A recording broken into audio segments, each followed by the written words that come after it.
Hello, ladies and gentlemen. It's Ukrainian talk show on Pod TV. My name is Sasha Star, and today we have following panel. We have, first of all, Professor Jonathan Lockwood. Welcome to the show, Jonathan. Thank you, Sasha. Glad to be here. Yeah. Then we have Ivan Kucherenko from Kyiv, Ukraine. Welcome to the show, Ivan. Hello, Sasha. Hello, everyone.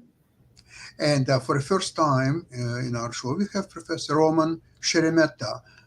Welcome to the show, Roman. Thank you. It is my pleasure. Great to have you. Okay, let's start with situation in Ukraine on the front line, and not only front line, but elsewhere. How people feel about this situation, what you've heard, Ivan, on the streets from your friends, what's the overall feeling in Ukraine? Thank you for the question. Generally, the morale of Ukrainians is still pretty high. We are struggling because we have no other way either than to fight with the Russian invaders, and we still believe that our Western partners are helping us. And for today, I have a really nice video from a battlefield from Avdiivka region, which is one of the most difficult regions of the strongholds in the eastern part of Ukraine, and Russian Federation is trying to capture Avdiivka for almost 2 years. For now, it's another Bakhmut for them. So let's see this video on, yes, please, and discover what's happening there. Just in front of us, we can see the notorious Coxsackie plant. Obviously, we're approaching the city of Avdiivka, which is now the hottest spot of the Ukrainian front line. We were told to keep our windows open so we can hear anything that flies towards our direction, let it be FPV or plane or anything. And we are planning to meet and talk to several soldiers who are defending Avdiivka at the moment. The battle for the city began on October 10th, when Russia launched a massive offensive from 3 directions: north, around the city of Stepove, and towards Coxsackie, the largest coke production plant in Ukraine; east, via the main road leading to occupied Donetsk; south, via the village of Vodine. The goal, to encircle and capture Avdiivka, and also to draw Ukrainian resources from other parts of the front line. Due to Russia's continuous use of mortars, artillery, and large glide bombs against civilian targets, access to the city center is restricted for media. So we travel to the outskirts to meet with those who are summoned when the going gets tough, Ukraine's Special Operation Forces. So far, the city is holding. The situation is stable but extremely tense. According to US intelligence, Russia has already lost more than 13,000 personnel along the Avdiivka-Novopavlivka axis. Godzilla, an SOF operator, has witnessed the fierce battles firsthand. After we started pounding them, they changed their tactics slightly. The statistics provided by the General Staff reflect the reality, I can assure you of that, and Russian prisoners of war will confirm the heavy losses. It's safe to say they are advancing right over the bodies of their colleagues. Once their equipment and personnel thinned out a bit, they divided their units into smaller components and began assaulting from different directions. While the fighting is heavy everywhere, the Coxsackie coke plant has become the heart of the battle. Russia is sparing no cost to capture it.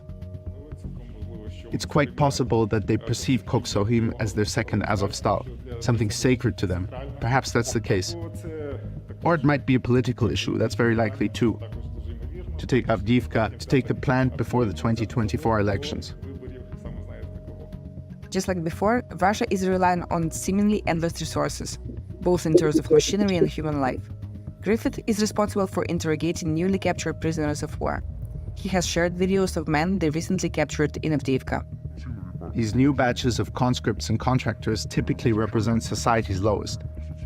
What I mean is, due to a shortage of qualified resources and citizens subject to conscription, this year, Russia launched an extensive recruiting campaign for contract service, typically motivating individuals with money.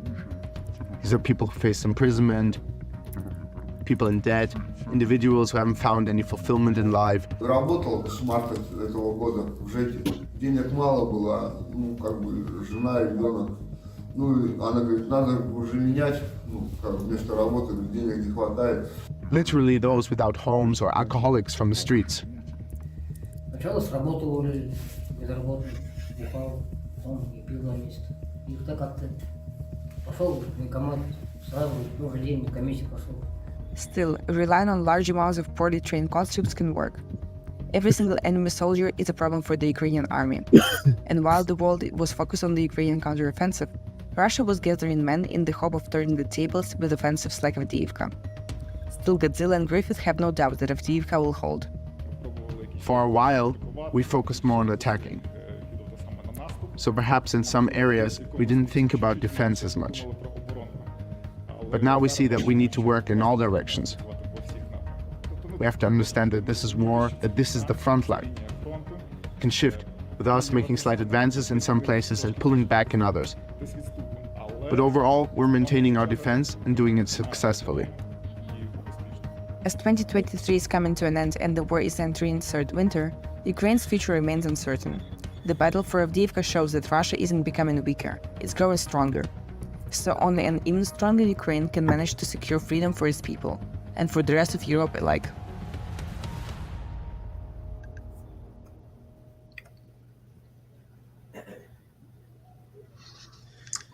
Thank you so much. It was really a very good video. And Jonathan, I would like to ask you a question. It's very important to understand that there are several views on this war and two opposing views and strategies. And this is for you to evaluate both of them. One is that the West, United States, they achieved their objective in this war. Russia is essentially you can go as far as to say that they're ruined. They will not be able in next probably 10 years. They need to rebuild their army, their infrastructure, their production of weapons and so on. And therefore, it's time to would be nice to have some kind of a peace, but at this present situation, it's impossible. So all Ukraine has to do is to simply hold on their positions, to continue killing as many Russians as possible. It's very crude suggestion, what I'm offering, but essentially that's all what there is to it. You can call it by any other names, but the even some people like, for example, famous Arestovich, he says exactly that. All you do is just keep killing as many Russians as you can. So if Arestovich can afford to say so, maybe I also can afford to do so.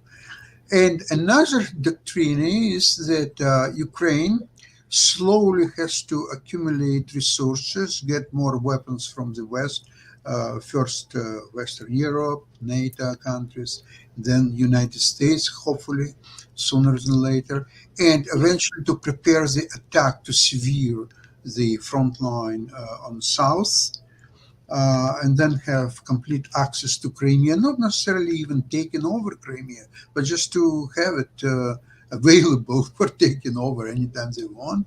And so this will force Russia into some kind of negotiations and much less favorable conditions. So these are two things.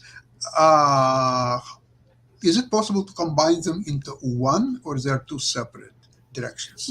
Well, Sasha, to answer your question, both of those views of strategy have a considerable degree of truth to them. They do not necessarily represent the complete and accurate picture. The missing element, from my perception, is that nobody is really talking about Ukraine making a surprise operational move that will change the battlefield significantly. And the one that seems to be most overlooked yet acknowledged by certain quarters is, of course, Ukraine's success in driving the Russians out of control of the Black Sea, and also their steadily increasing success against severing the link, the logistical and reinforcement link between Russia and Crimea. And I've been contending all along that this is the real under the radar type of success that the Ukrainians are very close to achieving. And it is my opinion that the Ukrainians may pull yet another operational surprise within the next few months, which could in fact sever that operational link between Russia and Crimea. And if the Russians lose control of Crimea, that is a significant operational defeat, which the Russians will be unable to disguise or explain away. And this changes the whole complexion of the war, and then reinforces Ukraine. That success will reinforce Ukraine's ability to successfully remain on the defensive and accumulate better qualitative resources for resuming the offensive perhaps sometime in 2024. Again, so the explanation of their two strategies, they are not mutually exclusive. Ukraine can remain on the defense while counterpunching like a skillful boxer, wearing down their opponents. That's the best analogy I can use at this point, because Ukraine is successfully wearing down and counterpunching the Russian armed forces. And I would be curious now, Roman. I'm not trying to surprise you or anything, but I'm interested in your unique perspective and standpoint of would the Ukrainian people be able, and do you think them capable of pulling off an operational surprise against the Russians, contrary to the expectations of most of the so-called Western experts who think that the whole war is stalemated? Well, it's a tough question. I'll tell you honestly that when I'm in Ukraine and whenever I speak to Western experts, so people like you and me who spend most of the time not on the front line, we are more optimistic than the Ukrainian generals themselves. So, for example, if you speak to General Zaluzhny and his, basic commander officers, they will be much more reserved and they would not make such claims. But when you speak to people that, Ben Hodgins or General David Petraeus or David Baldwin, these are the retired U.S. generals who can freely speak, not on their behalf without any repercussions, because they're not an active service military, but they're much more optimistic, and so there's this discourse and there's this kind of gap between the view of the Western expert and the view of the people on the ground. And I would tend to believe more people on the ground, right? So we from the West, we can be more optimistic and we can afford it. But people in Ukraine who are fighting this war firsthand, they have to be much more realistic and much more cautious.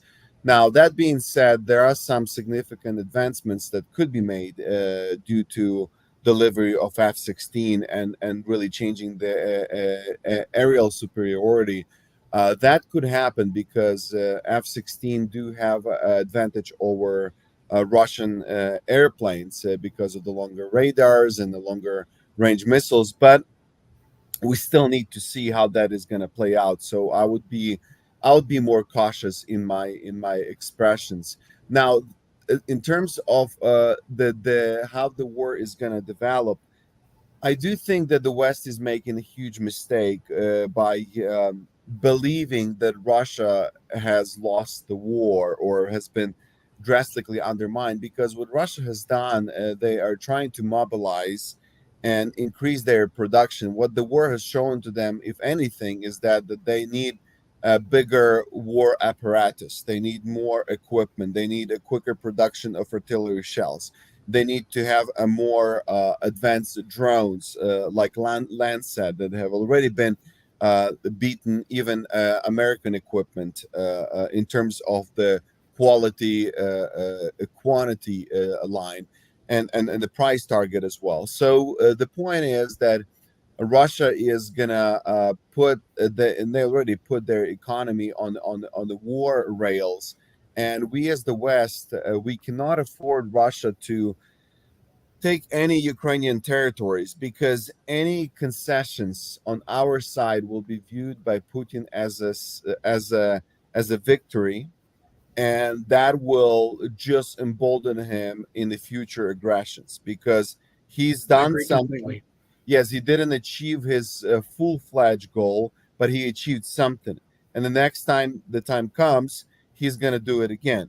So the only way to truly stop Putin is Russia's complete retrieval from Ukrainian territories. Now, when, how will it happen? That's a different question. But I think the view that the West somehow achieved some sort of objectives by stopping Russia, that's a very narrow-sighted view, because that's not how Russia is operating. That's not how Putin is operating.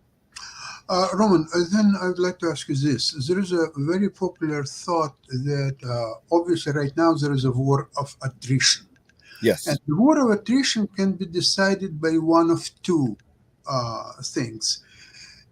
One of the sides, their will to continue the war will be broken. Right now, it's not happening. Both sides are adamantly resolved to continue the war and to win the war. So that one is out, at least for foreseeable future.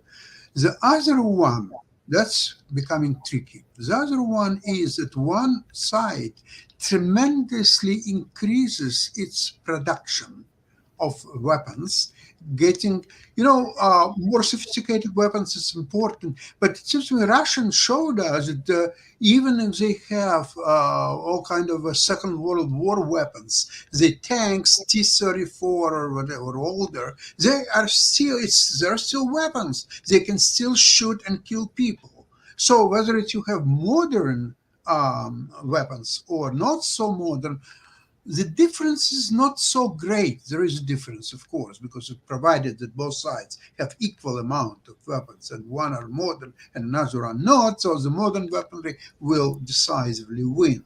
But that's not the case, because Russians are building all kind of obsolete 50 years old weapons, but a lot of them.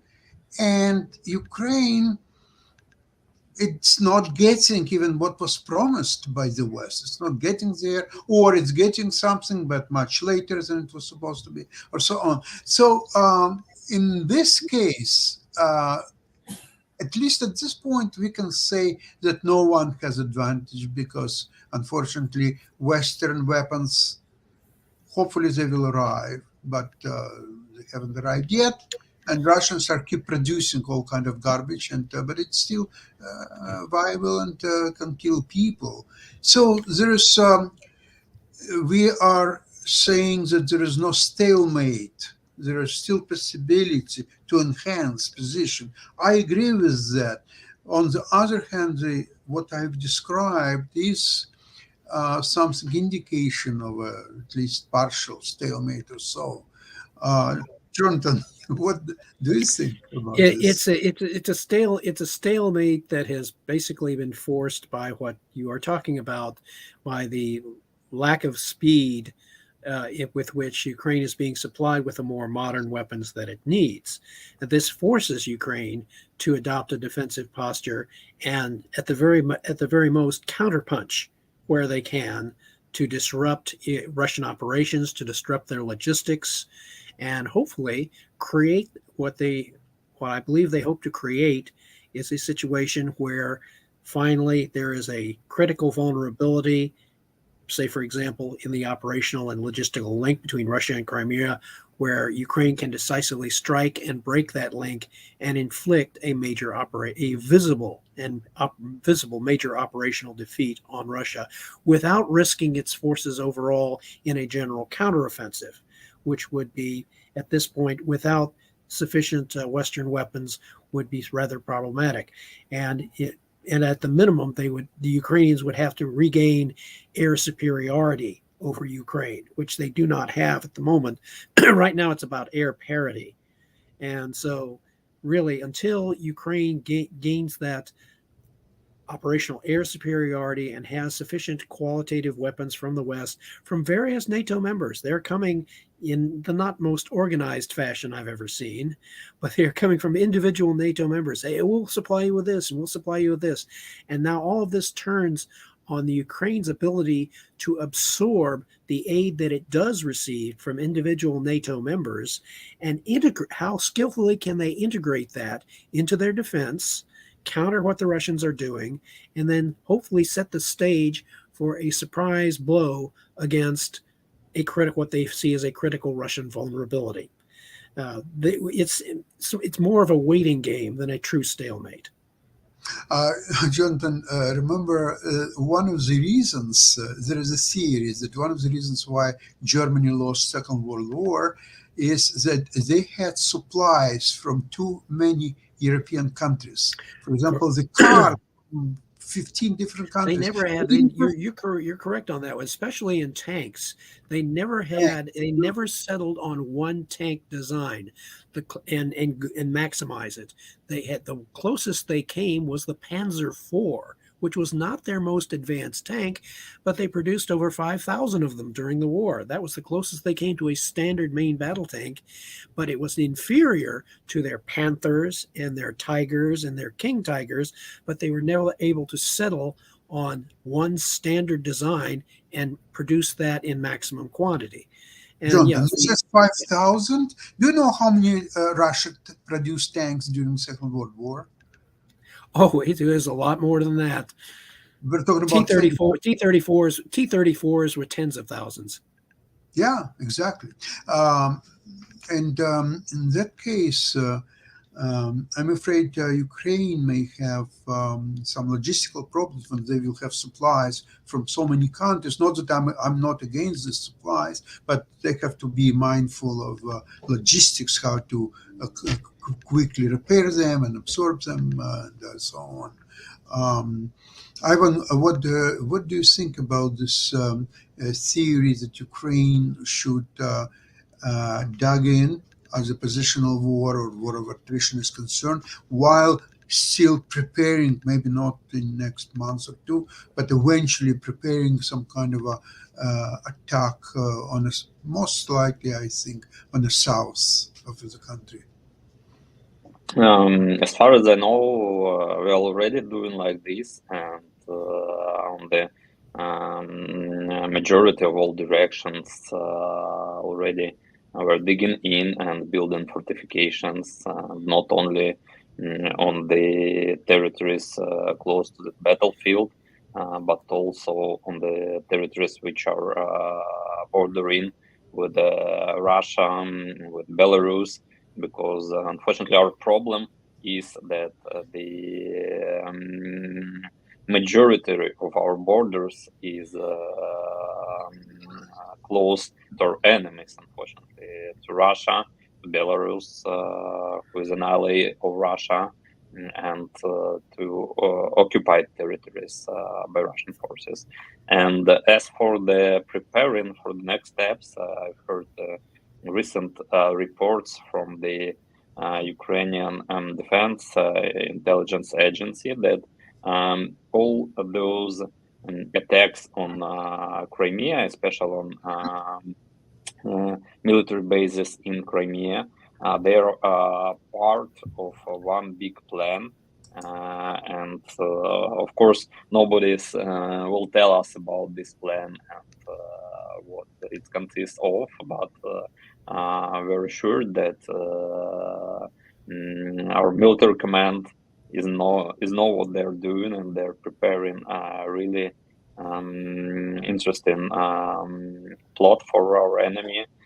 So I hope that in near future we will get some really nice news from Crimea. As far for now, they have pretty big problems with their air defense there. They can't intercept Ukrainian missiles. They can't intercept majority of Ukrainian drones. And recently, the military base in near Sevastopol was attacked, and it was reported that military base was a general communication node, special communication line with the Kremlin, and it was being destroyed by that successful strike. So really some interesting things are happening in Crimea, and hopefully in near future they will bring better result for us. Roman, I'd like to ask you about in one of the interviews of Zaluzhny, I think to The Economist, and he said that his mistake was that he thought that eventually Russians will lose so many soldiers and generals and officers and so on. So eventually there will be kind of a desire to not either stop or finish this war or whatever do, just to preserve their capital, though they have in 4 or 5 times more people available than Ukraine, but still they lost already 320,000 people in less than 2 years, whereas in 10 years in Afghanistan, they lost only 15,000 people, and it was one of the reasons that Soviet Union ceased to exist. So with 320,000 and keep growing every day, almost 1,000 people are being killed or maimed in Ukraine. Do you agree with this assessment of Zaluzhny that he never believed that they can withstand such heavy losses? Well, yes and no. I mean, Zaluzhny knows what he's talking about. The thing is that Russia has always been, Soviet Union has always been fine with the big losses. We know this from the World War II. We know this from any other conflicts when Russians would lose accounts of millions of people, and they would sacrifice millions of people for a stupid and unreasonable goal, right? So we know this, that this has never been, human resource has never been a question for Russia. Now, on top of that, there's 3 things that I wanted to say. That's the first thing. The second thing is that it's really a question of economics, right? The bottom line, Russia has 3.5 times more population than Ukraine by different estimates. And when you first reach out to conscript soldiers, you just pay them money. And Russia has more of those, and it's a relatively poor country as well. So basically, they can pay them significant amount better than the market rate, and they can still have enough supply of Russian soldiers to the front. So that's the second thing. You know, there is enough volunteers in Russia yet, enough volunteers to continue the offensive. And the third thing is that when Russia is mobilizing their forces, they're not mobilizing them from St. Petersburg or Moscow or some of the big cities. They go on the outskirts. It's in a way of genociding their own people, but the minorities, right? The people on the outskirts of Russia, that nobody's going to care about them. And don't forget jails too. From jails, right? I wanted to say that as well. From prisons, and those are not the elite of Russia. So that's why. Even though we're talking about hundreds of thousands of soldiers killed and wounded, those are not the somebody that is on the forefront, and Russian people would go on strikes to stop this. So these are the 3 factors put together is one of the reasons why Russia is not backing down, and maybe the hopes that Zaluzhny had and others are not materializing. I totally agree with you. And speaking about jail, they're sending all hardened criminals and killers. They're not sending political dissidents, of course. And so actually, there are more and more people who even one-man demonstration to end the war could lead you right into the Russian jail. Now, the jails in Russia are becoming empty slow. So when Trump will become a president, Putin will make deal to outsource Russian jails for American criminals. And because Oh, I don't want to touch that one. Sasha, don't advise a nice election point No. to Trump, because I think Don't let him hear about that. yeah, Yeah, actually, very interesting question.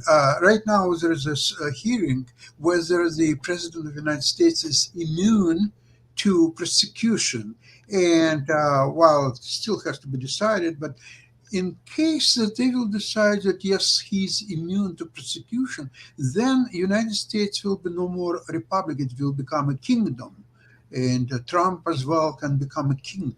And if that will happen, then Putin will announce himself a king of Russia. What do you think about this possibility, Roman? I don't buy it. I mean, it's the America is not ideal. I mean, we have a lot of problems here, and admittedly, we can see that. But at the same time, it is a democracy. It is a long-standing democracy, and the Trump's wishful thinking is not gonna work. Plus, we are states, right? So there is a 50 states. Each state itself is a little country, if you will, and there is laws. And as you've seen, that Trump has been taken down from the ballots already in some states, and potentially in many more states. So that Republican structure of the United States will ensure that we have democracy standing. And now there is some constitutional issues, obviously with the how to prosecute the president, and because the idea of the decisions that were made on behalf of the country by the president should not be prosecuted, because those are the decisions that sort of on behalf of the country. But then the decisions that were made not on the behalf of the country, and it's then those decisions can be prosecuted. So there's a question, how do you separate the two? And this is the legal battle. I'm not an expert in this, but I figure out it's a difficult call. Yeah, agree. It's very interesting. I was listening prior to this program. I was listening to this arguments of lawyers and the judges on this his immunity situation. It's quite interesting. And I think that American people, in their wisdom, collectively will understand that even the question of his participation in insurrection, and some people believe that yes, he was participating. Actually, he was ahead of the insurrection committee or so on. Some people believe that no, he has nothing to do with it.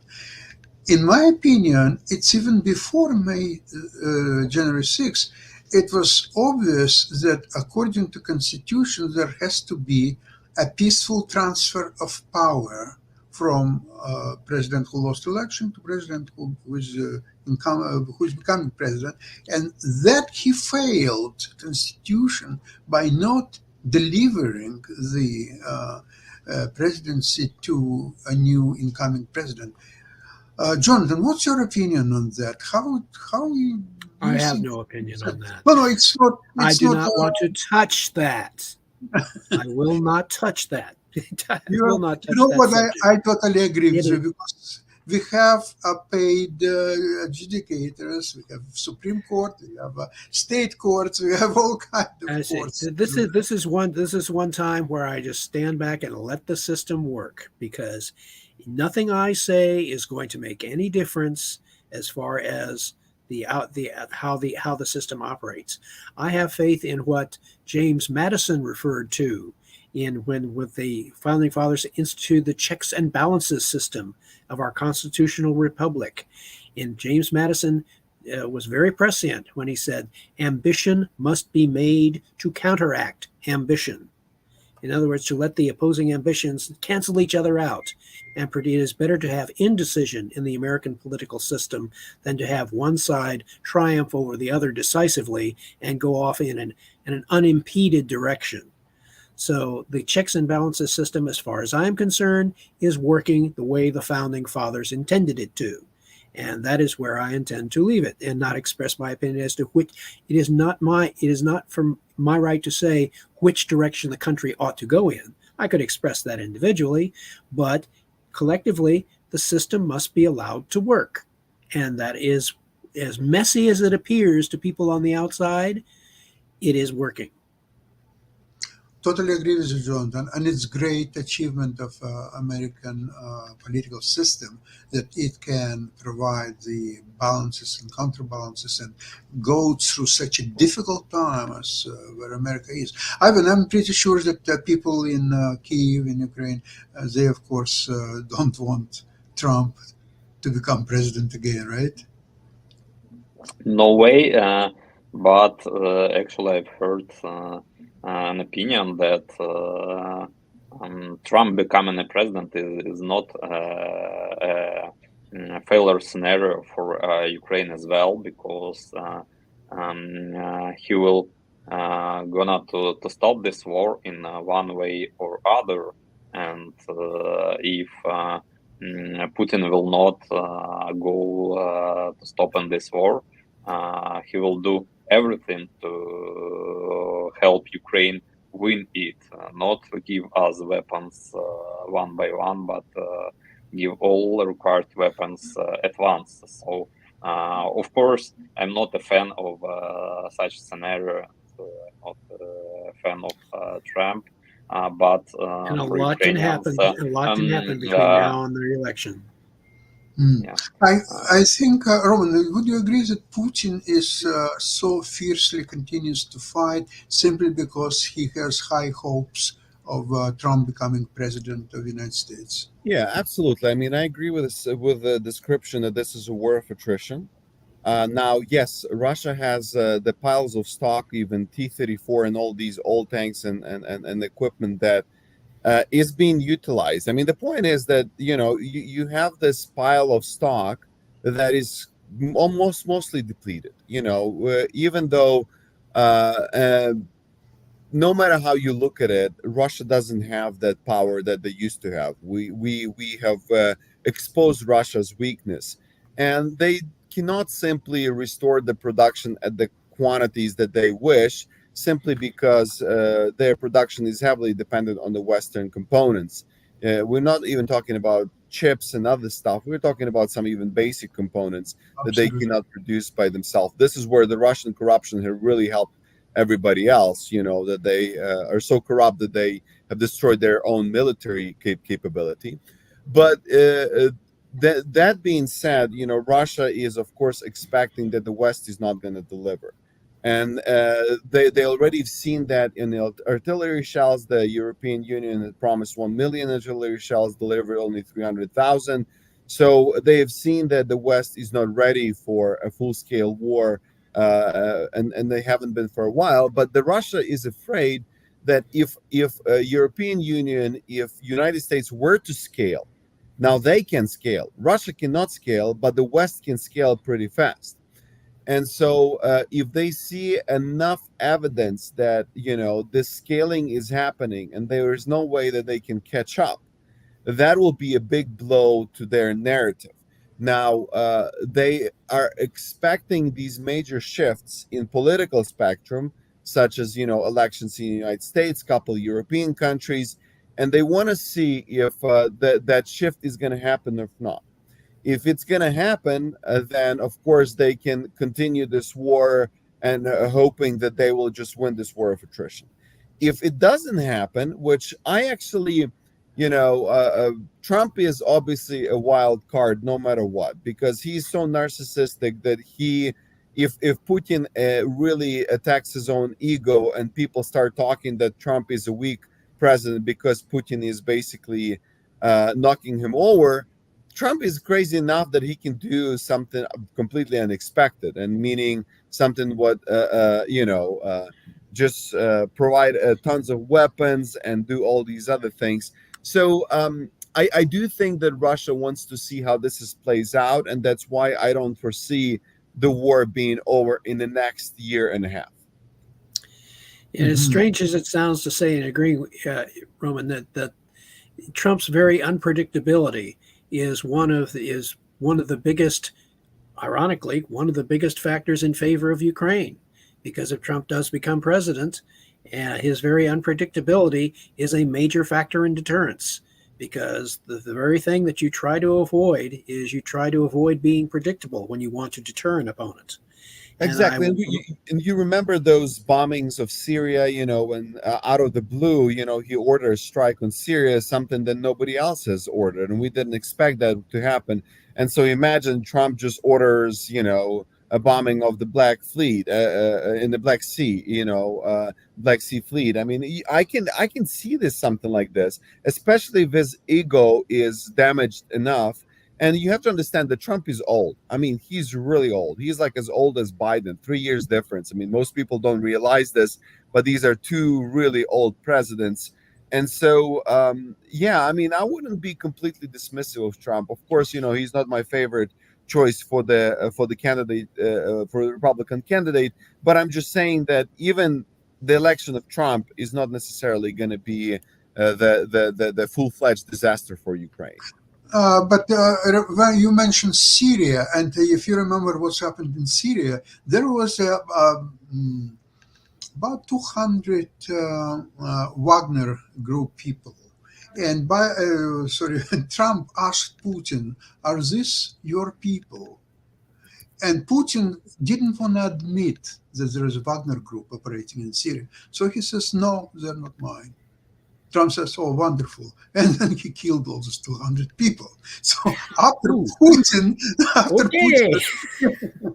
so if Trump will ask Putin, "Are these people in Ukraine fighting? Are these your people?" The Bush says, "No, they're not mine." He will just kill all of them. That would be a wonderful scenario. I think I wouldn't mind. Very interesting. Sometimes it's better to be. Sometimes it's better to be perceived as crazy. Yeah, it was actually a nice scenario for 2014, and it was told that probably it was one of the biggest mistakes of Ukraine not to fight the Russian forces occupying Crimea, because at that time Putin said that there were no Russian forces, and if Ukraine actually was able to start a successful counter terroristic operation, then probably we didn't have this full-scale invasion happen. well, remember, of course, if world was united and supported Ukraine in kicking Russian invaders from Crimea, but it was in past, unfortunately. Well, I have commentators saying that Putin is admittedly, he is a great tactician.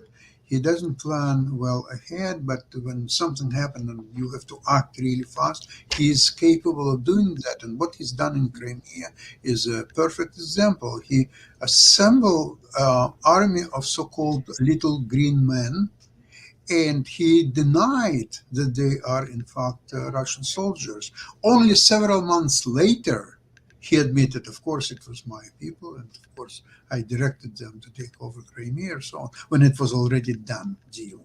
Okay, so he's not really a great strategist, but when it comes time to act decisively and quickly, he's capable of doing that. But we'll see what's happened. Hopefully, next few days will stop the horrible Russian bombardment of Ukrainian cities, killing a lot of civilians. This is unfortunately what makes this war of attrition different from other war of attrition, like First World War, if you remember, and so on. Because here there is a status quo on the front lines, but yet there are a lot of civilians that are being killed in Ukraine. And I must admit that Ukraine is definitely not waiting passively what's happened. Of course, there are attacks against Belgrade, against Russian Black Sea Fleet, and other targets in Crimea, for example. There are I say that- signs. Yeah, I say that Ukraine is preparing and waiting for the proper moment to throw a decisive counterpunch within Yeah. the next 2-3 months. Yeah, with that, I would like to thank you all for participating in today's program. And I'm looking forward, hopefully, to see you on Friday, same place, same time. Thank you very much, everybody. It's been a Slava pleasure. Ukraini. Героям слава. Героям слава. Bye. Thank you. Bye-bye.